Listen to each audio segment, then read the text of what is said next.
berdiam dirilah sebelum diri kita benar-benar didiamkan oleh Allah. Tidak usah terlalu menanggapi hal-hal yang tidak penting. Berdiam dirilah, pasrahkan semuanya kepada Allah. Allah tidak tidur. Allahu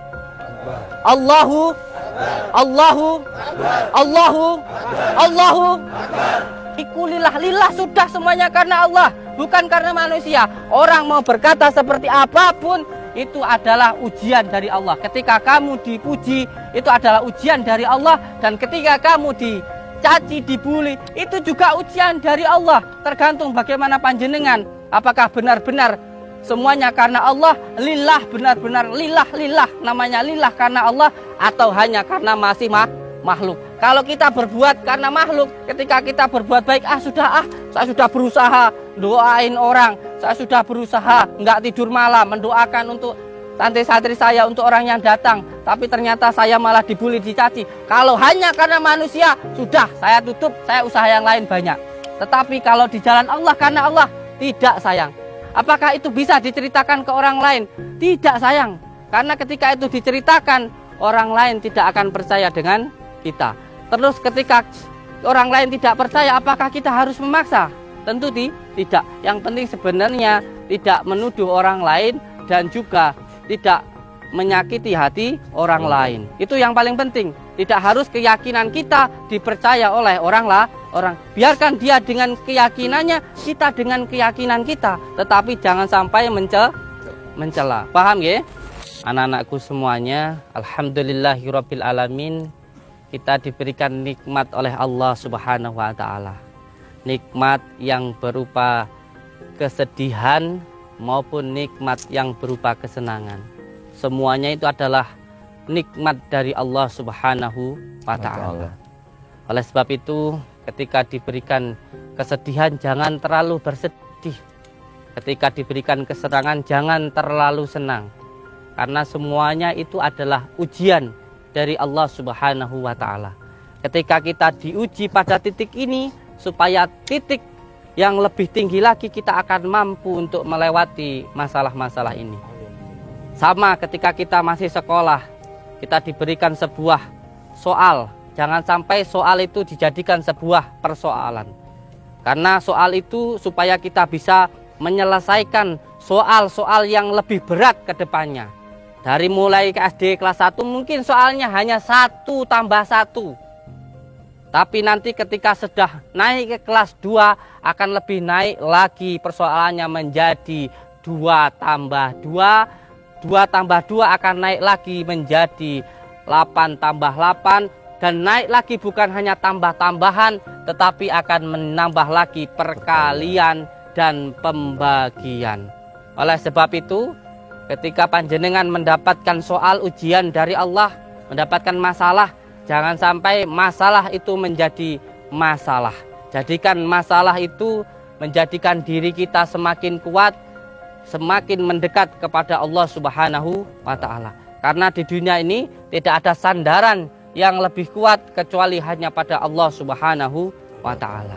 Dan di bulan Suro ini, di bulan Suro atau di bulan Muharram, ini sesuai dengan kodratullahnya Allah, di mana di bulan Suro ini adalah bulan kesedihan untuk kita umat Islam.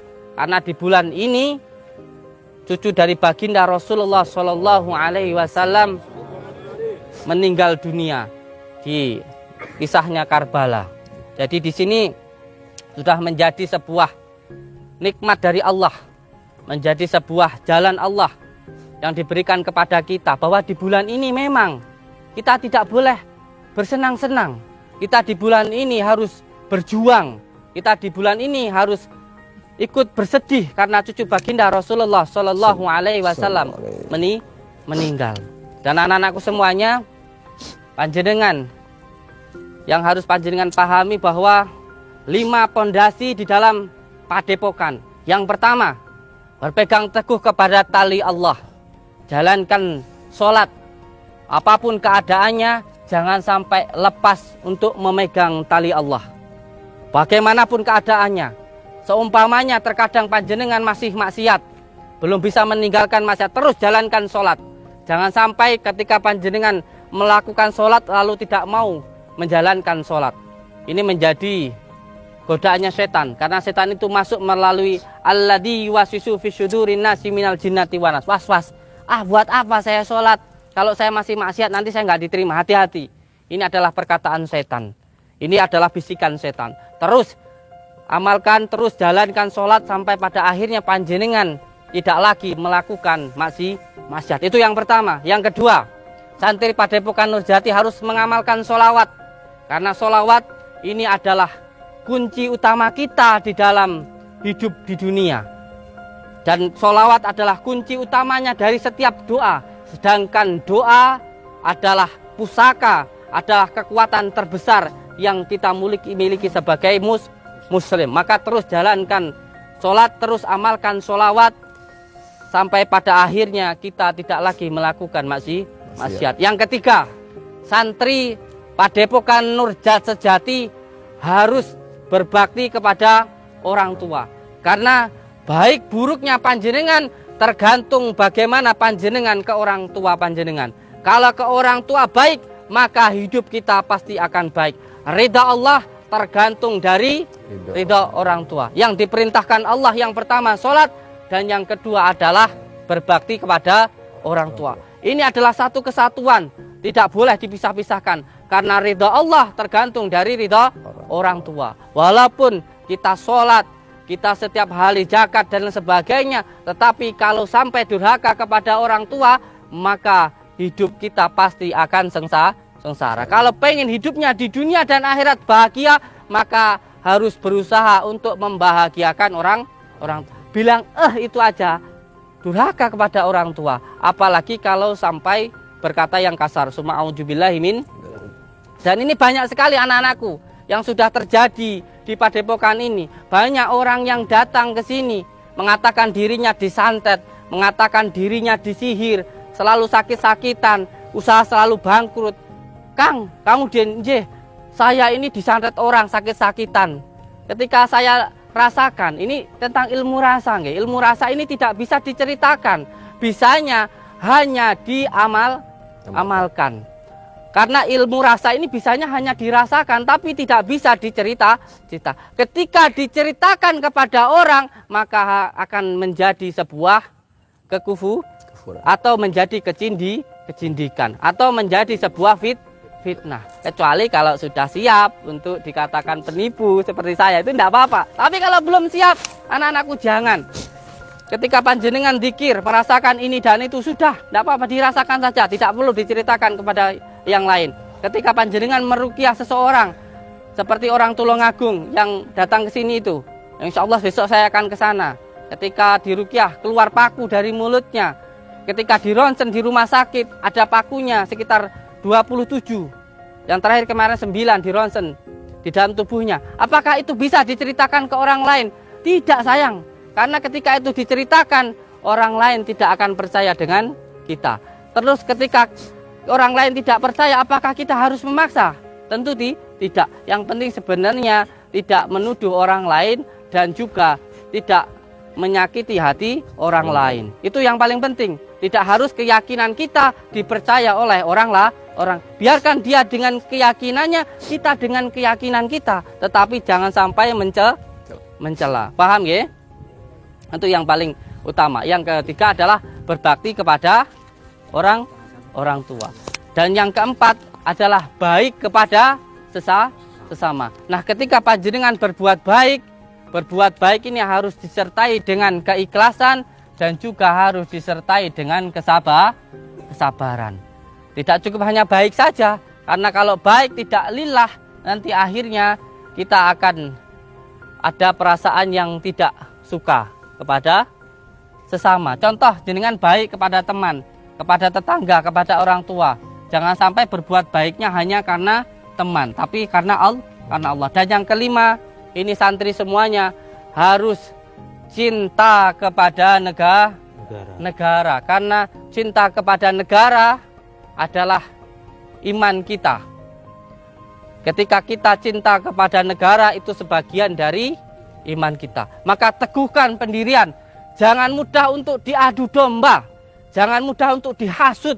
Begitu banyaknya negara-negara di Timur Tengah hancur karena apa? karena hasutan, karena kebencian. Dihasut warganya untuk membenci pemimpinnya, untuk membenci negaranya. Ini hati-hati saudara-saudaraku, anak-anakku semuanya. Ini yang paling utama. Jadi fitnah di akhir zaman yang paling kuat itu adalah fitnahnya Dajjal, kebencian. Jangan sampai ketika ada orang yang kelihatannya baik, tetapi pembicaraannya hanya hasutan, kebencian, lalu panjenengan terhasut dengan itu. Ingat, panjenengan ngaji kitab, terutama ustadz-ustadznya ini, kalau kita ngaji kitab, jangan hanya untuk membenarkan orang lain, tetapi juga untuk membenarkan diri kita. Jangan sampai ketika berbuat baik, kebaikannya untuk menyalahkan orang lain, berbuat baik untuk memperbaiki diri kita sendiri. Hati-hati sayang, apalagi sekarang ini ada musimnya dunia media sosial yang dek mana semua hal bisa dikatakan, semua hal bisa diucapkan, dan semua hal bisa dilakukan di situ. Kalau kita tidak pintar sebagai masyarakat untuk memahami mana yang baik dan mana yang buruk, semuanya ditelan mentah-mentah, ini berbahaya sekali sayang. Ini pentingnya kita bermedia sosial dengan cara yang baik. Dipilah mana yang baik, apakah ini benar-benar, apakah ini tidak, apakah ini hoak, harus benar-benar dipahami dengan sepenuh hati, dengan kebersihan hati. Ingat, tontonan itu ditonton untuk hiburan, jangan sampai menjadikan kebencian, jangan sampai menjadikan kehancuran. Hati kita rusak. Sesuatu hal yang selalu didengar yang buruk-buruk, maka pikirannya pasti nanti akan buruk dan tindakannya akan buruk sayang. Hati-hati, selalu mendengarkan yang baik-baik, karena dari mendengarkan yang baik-baik, pikiran kita akan baik dan tingkah kita pun juga akan baik. Makanya apa yang kita lihat, apa yang kita dengar akan menentukan apa yang kita lakukan, dan yang kita lakukan akan menentukan apa yang kita dapatkan. Selalu berpikir yang baik, mendengarkan yang baik-baik, berkata yang baik-baik, sabar. Sekarang panjenengan saya ajak untuk sholat langsung di tanah, tidak memakai alas. Sering saya ajak duduk untuk zikir, untuk panjenengan ini berzikir, terutama untuk bertafakur. Bertafakur itu berdiam diri.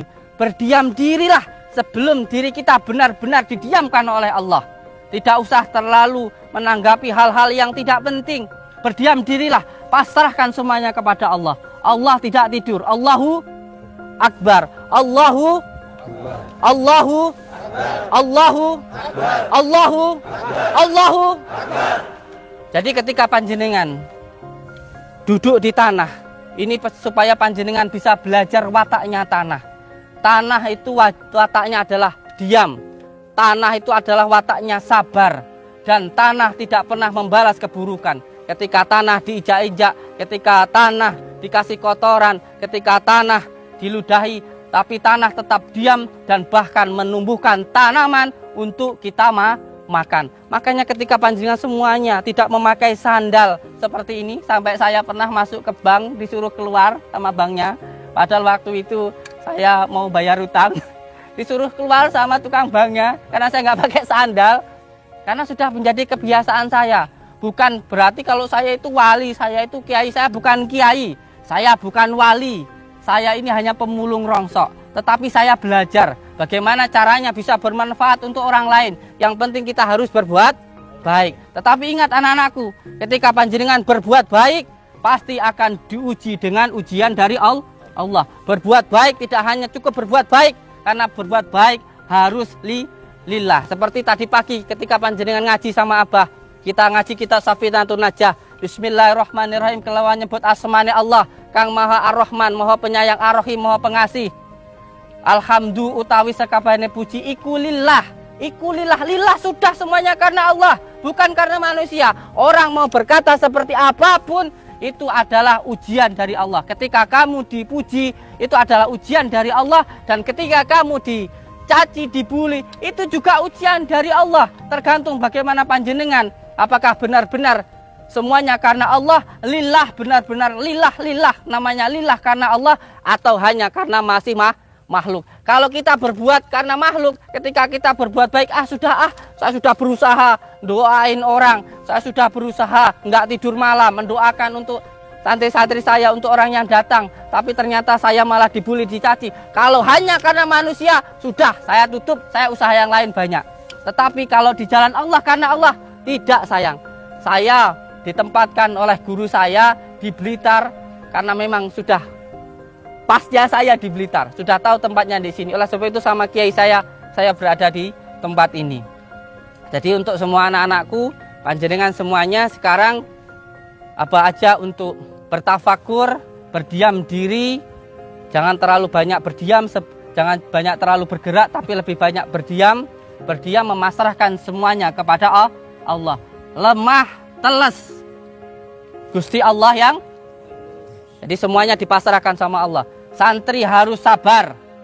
Santri adalah adabnya yang paling utama, seperti kitab yang diterangkan oleh Ustadz Surtam yang bunyinya alala tanalul ilma illa bisitatin saumbi ka'an majamui habi bayani ilingo ilmu angin cerita ake Kang Bertelo, diterangkan dengan sedikit-sedikit. Santri yang pertama harus sabar. Itu adalah kekuatan kita yang paling besar. Kekuatan kita sebagai umat muslim yang pertama adalah sholat, yang kedua adalah sabar. Sabar itu hikmahnya luar biasa sekali sayang. Ketika panjenengan dibully, sampean dicaci, sampean difitnah, sampean diam, maka panjenengan akan dinaikkan derajatnya oleh Allah. Amin. Allah. Tapi kalau sampai membalas cacian, membalas bulian, tidak akan mendapatkan hikmah apapun kecuali hanya menuruti hawa nafsu. Ma'udzubillahi min jalik. Kesaktianmu adalah kesabaranmu. Kesaktianmu adalah Kesabaranmu. Kesaktianmu adalah Kesabaranmu. Santri harus sabar. Allahu Akbar. Barakallah.